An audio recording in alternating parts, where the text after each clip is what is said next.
So, culture shock in the Philippines.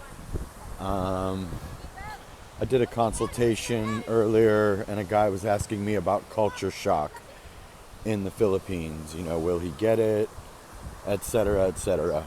And for myself, you will definitely experience a bit of culture shock when you come to the Philippines for your first time, especially if you have not been anywhere in Southeast Asia or out of a Western country like in America, I would assume a United Kingdom, Canada, etc. I can only speak to America, but first and foremost, I think the thing that was the most of a shock to me was, seeing that a lot of people are struggling. Um, as a person that comes from a country like America where we have things like food stamps and Medicaid and things in place to make sure that people are okay, this country does not have that. This country has absolutely nothing of the sort, to the best of my knowledge. So you will truly see people from little kids to older people that are really, really having a rough time.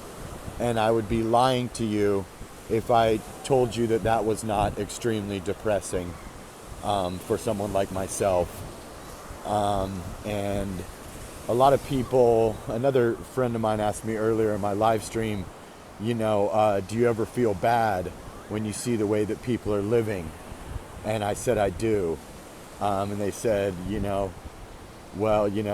I said, yeah, when you see somebody living without air conditioning or living in like a tree house type of setup or a bed space or a boarding house or, eating, a piece of bread and some butter for dinner, for breakfast.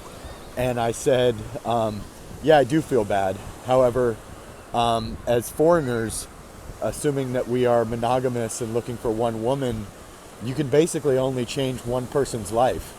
You can want to help everyone. You can tip people. You can overpay for services. But in the end, as a man with a regular wealth level or, getting 30 grand a year or whatever, you basically can only change the woman that you choose, her life, and perhaps some of her family members if you choose to do so. So you have to keep that in mind, that is just the cold, hard reality. But yes, it is depressing when you see people that are down bad and they don't have food stamps, they don't have general relief, they don't have, Medicaid. They just got to do what they got to do. And so that's something that will definitely be a shock to you if you've just been around a Western country.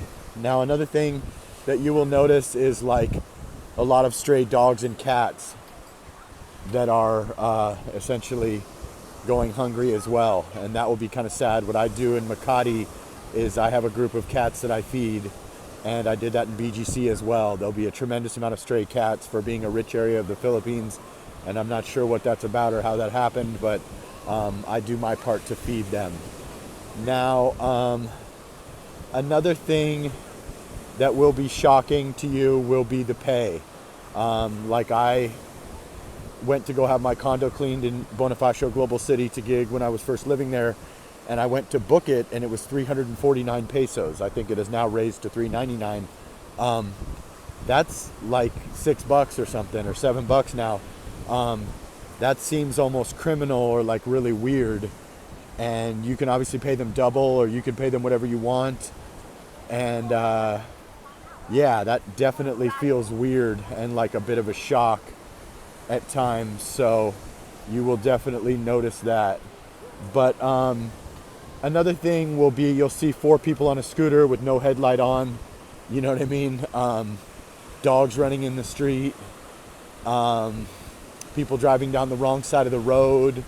There's going to be a whole host of things that are going to be a bit of a shock for you if you're used to a very, law-abiding, welfare propping up people, sort of, everyone has a fair shake, and a lot of the people that are homeless are like drug addicts and stuff. In the Philippines, it's not so much like that. sometimes you get a bad hand dealt to you in life, and that's just the way it goes, and you got to play that hand out. Any of us born in the West, even if you were born, down bad in a trailer park, you're up compared to where you'd be born if you're born into a less fortunate family in the Philippines. So keep that in mind, that you are extremely blessed. Another thing that you will notice is, the culture of Filipinas are extremely close with their family. And when you marry a Filipina, you essentially marry their family, barring any type of terrible disaster or strange reason why they're estranged from their family. They're not like us, where, me, I ran away from home when I was a little kid, and I did the best I could, and I've had a strained relationship with my family, to put it mildly. Filipinas are not like that. If you're a man coming here to date Filipinas, they're going to be extremely close with their family, and the culture is that they will send at least 50% of their income to their family, if not 75%, and just take what they need to kind of have a bed space or a boarding house or a small condo or something, depending on what they make every month. So that's going to be another thing that you're going to need to recognize. When you marry a Filipina, or you start dating a Filipina as a foreigner, there may be some expectations, and that is not our culture in America. Unless you're a very, very wealthy man, you are not expected to do anything for her family. And a lot of times these women that we will date in a Western country have more money than us, or the same money as us. Another thing is, if you decide to move that woman in with you, and she was living in, say, a boarding house, and then you move her into your place in Makati or something, you can't just break up with that girl. I mean, you can, but do it at your own risk. You can't just go, oh, I found someone better looking, or, oh, you have too bad of a temper, or something like that, and then just, drop her. It's not like an American woman where they can call their mom and dad and go live with them, or they make more money than you, or the same money as you, or half of what you do. You've now elevated that person, and they have certain rights that they may or may not know about, where you can't just change the locks and back to the boarding house or back to the province for you. That's not how that works. You need to, if you want to do that, you probably want to put together some type of a severance package, if that makes sense. I know that's not probably the right term, but you want to give them a chunk of money, or rent them a nice apartment for 6 months, or give them a big farewell package, so to speak. And you'll probably need to do some additional support as time goes on. So be very careful, just moving a woman in and elevating her to Western standards of, 1,000 pesos a day, and for food, and living in your condo with you, and, all that good stuff, because it's a long way back down if things don't work out. So you don't really want to be elevating a woman that you're not sure about staying with for the rest of your life. So that's just the way that you should play it. You shouldn't, elevate a woman that you're just simply not sure about. You want to be sure when you move a woman in with you.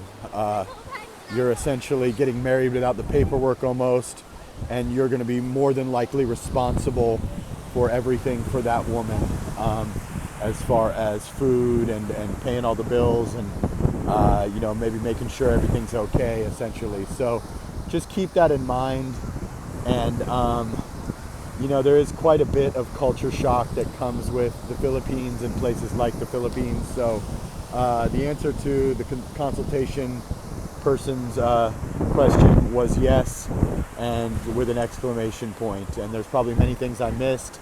You can put them in the comment section if you have anything. And just basically,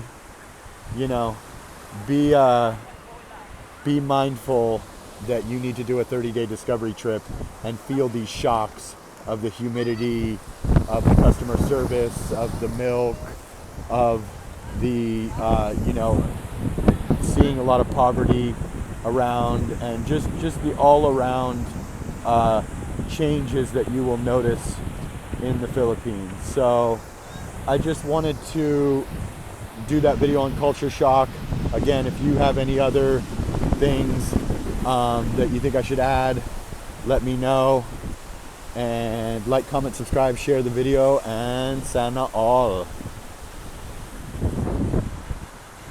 Beautiful Boracay Island.